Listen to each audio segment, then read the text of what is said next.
আপনি একজন নতুন খামারি বা মাছ চাষের নতুন অথবা মাছ চাষ করতেছেন কিন্তু ওইরকম লাভ করতে পারতেছেন না, কারণ কি পদ্ধতিগতভাবে ভুল করতেছেন অথবা মাছ সিলেক্ট করতে ভুল করতেছেন।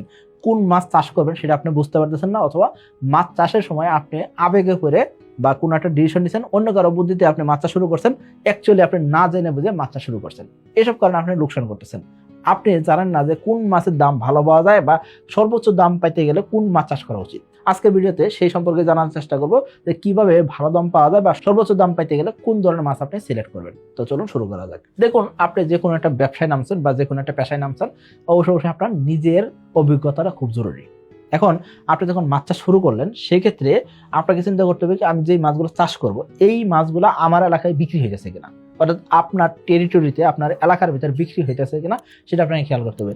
কি দামে বিক্রি হয় এবং কি বাজারে যে দামে বিক্রি হইতেছে সেটা কিন্তু অ্যাকচুয়াল জিনিস না, আপনার থেকে কেউ একজন পাইকারি কিনে নিয়ে যাবে। সো আপনি যখন পাইকারি দামে বিক্রি করবেন, সেক্ষেত্রে পাইকারি দর এবং কি খুচরা দর বাজারে বিক্রি হইতেছে এবং কি পাইকারি দর দুইটার ভিতরে পার্থক্য কতটুকু সেটা আপনাকে খেয়াল করতে হবে। তো এই জিনিসগুলো যদি খেয়াল না করতে পারেন, সেক্ষেত্রে কিন্তু আপনি মাছ চাষে তেমন একটা লাভ করতে পারবেন না। খেয়াল করুন, বাজারে প্রতি কেজি তেলাপিয়া 200 টাকা কেজি বিক্রি হইতেছে, আপনার থেকে কিন্তু 200 টাকা কেজি কিনে নিয়ে যাবেন, আপনার থেকে 160, 165, 170 টাকা কিনে নিয়ে যাবে। তার মানে এই জায়গায় 30 টাকা থেকে 40 টাকা নাই, কার লাভ হলো? এই 30 টাকা থেকে 40 টাকা লাভ হয়ে গেল যে মাছ কিনে নিয়ে বিক্রি করতেছে। তো খেয়াল করবেন, তো আপনি কি দামে বিক্রি করতে পারতেছেন তার উপর নির্ভর করে আপনাকে মাছ চাষে আসতে হবে। তো আপনার এলাকায় কোনো মাছের দাম বেশি মানে এমন নয় যে আপনিও লাভ করতে পারবেন। আপনাকে অবশ্যই চিন্তা করতে হবে কি পাইকারি দরটা কেমন যায়, সেই হিসাব করে আপনার মাছ চাষে আসতে হবে। 2026 সালের এসে তেলাপিয়া পোনার দাম নির্ধারণ করা হয়েছে প্রতি পিস 1 টাকা 45 পয়সা করে। তবে 2026 সালে জানুয়ারি ফেব্রুয়ারির মধ্যে বুকিং করতে পারেন, তাহলে আপনি পাবেন প্রতি পিস 1 টাকা 30 পয়সা করে। তাহলে আর দেরি কেন, আজই এসে তেলাপিয়া পোনার অর্ডার করুন। এখন এই যে পাইকারি দরটা আপনি দেখলেন, এর পাশাপাশি আর কি কি জিনিস দেখতে হবে? সর্বপ্রথম যে জিনিসটা দেখতে হবে সেটা কি আপনি নিজে উৎপাদন করবেন না, এই যে উৎপাদন করতে উৎপাদন ব্যয় কমাইতে পারেন কিনা, অর্থাৎ উৎপাদন খরচ কম এরকম মাছ যদি চাষ করতে পারেন, তাহলে আপনি কি করতে পারবেন, বেশি দামে মাছ বিক্রি করলেও আপনি লাভ করবেন। আবার যদি মোটামুটি রেগুলার যে দাম সেই দামে বিক্রি করলেও লাভ করতে পারবেন, কারণ কি উৎপাদন ব্যয় অর্থাৎ উৎপাদন করতে আপনি খরচ কমাইতে পারছেন। তো এই ধরনের মাছ আপনাকে সিলেক্ট করতে হবে। 2 নম্বর যে জিনিসটা খেয়াল করতে হবে সেটা কি উৎপাদনের সময় কম লাগে এরকম মাছ সিলেক্ট করলে দাম বেশি পাওয়া যায়। যেসব মাছের উৎপাদন সময় কম লাগে এইসব মাছ দ্রুত সময় বিক্রি করা যায়। যেসব মাছ সারা বছর ধরে চাষ করে বিক্রি করবেন, সেই সব মাছ বাজারে নিয়ে গেছেন, 1 বছরে একবার বিক্রি করতেছেন, ওই সময় যদি বাজারে অন্যান্য মাছের আমদানি যদি বেড়ে যায়, সেই ক্ষেত্রে আপনার পুকুর খালি করতে হবে অথবা পুকুরে পানি থাকতেছে না, নানাবিধ সমস্যার কারণে আপনার মাছ বিক্রি করবেন। তখন দেখলেন কি মাছের বাজার দর বেড়ে গেছে, ওই সময় আপনি যদি মাছ বিক্রি করতে যান, সেই ক্ষেত্রে কিন্তু আপনি কম দামে বিক্রি করে আসতে হইতে পারে। আশা করি বুঝতে পারছেন। আপনি সর্বোচ্চ দামে মাছ বিক্রি করতে চান অর্থাৎ বেশি দামে বিক্রি করতে চান, এই ক্ষেত্রে তৃতীয় যে জিনিসটা খেয়াল করতে হবে সেটা কি মাছের রোগ কম হয় এরকম মাছ সিলেক্ট করতে হবে।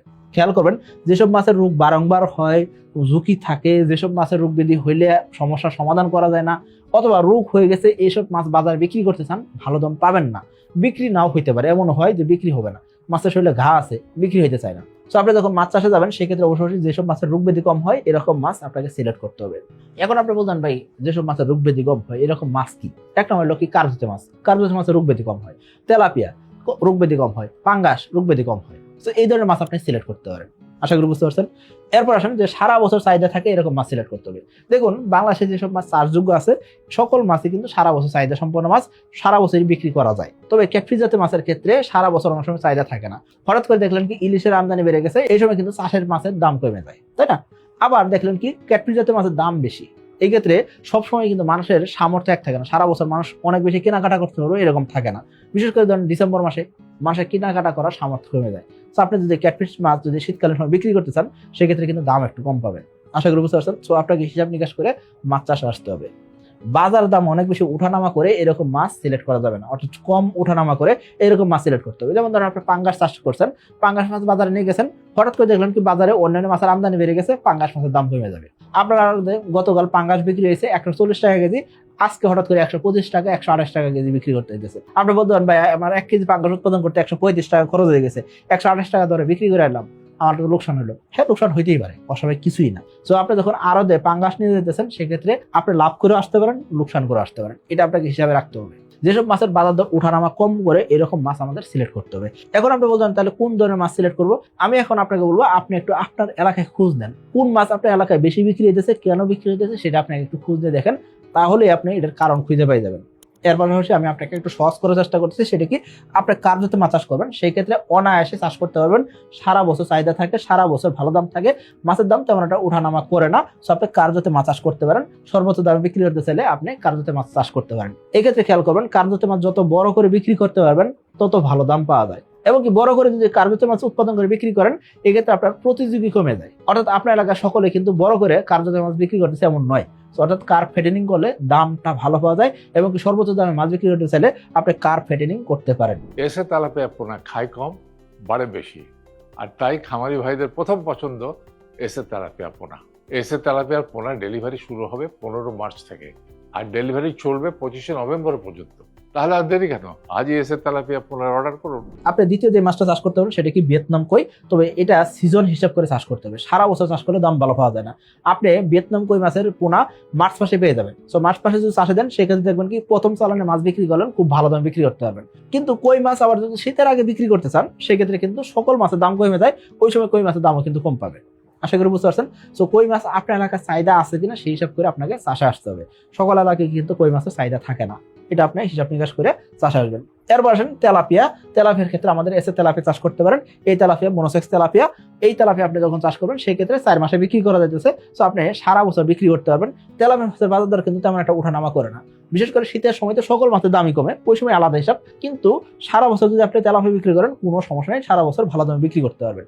বিশেষ করে 2025 সালে আমাদের অনেক খামারে আছেন যারা প্রতি কেজি তেলাপিয়া 160 টাকার নিচে বিক্রি করেন নাই, 170 টাকা, 180 টাকা, 200 টাকা, 220 টাকা দরেও বিক্রি করছেন। কিছু এলাকায় 220 টাকা দরেও তেলাপিয়া বাজার দর গেছে, পাইকারি বাজার দর। আশা করি বুঝতে পারছেন। সো আপনাকে হিসাব নিকাশ করে চাষ করতে হবে। এরপর আসেন দেশি শিং। দেশি শিং সারা বছর ওইরকম দাম পাওয়া যায় না, আপনাকে হিসাব নিকাশ করে চাষ করতে হবে। 3 থেকে 4 মাস দেশি শিংয়ের বাজার দর ভালো থাকে। তবে যদি দেশি শিংয়ের সাইজ বড় করতে পারেন, 8টা 10টা কেজি নিয়ে এসে বিক্রি করতে পারেন, সেই ক্ষেত্রে ভালো দাম পাবেন। পাঙ্গাস বাজার দর উঠানামা করে, এটা আপনি হিসাব নিকাশ করে চাষে আসবেন। দেশি মাগুর, এটা সারা বছর ভালো দাম থাকে, আপনি দেশি মাগুর চাষ করতে পারেন। একদম অরিজিনাল হলুদ কালার দেশি মাগুর যাতে হয় সেটা খেয়াল করবেন। ট্যাংরা মাছের বাজার দর ভালো থাকে, ট্যাংরা মাছ চাষ করতে পারেন। তারাবাইম, এটা আসলে সম্ভাবনার মাছ, কিন্তু এখনো ওইভাবে বাণিজ্যিক আকারে খুব একটা লাভবান হওয়া যায় না।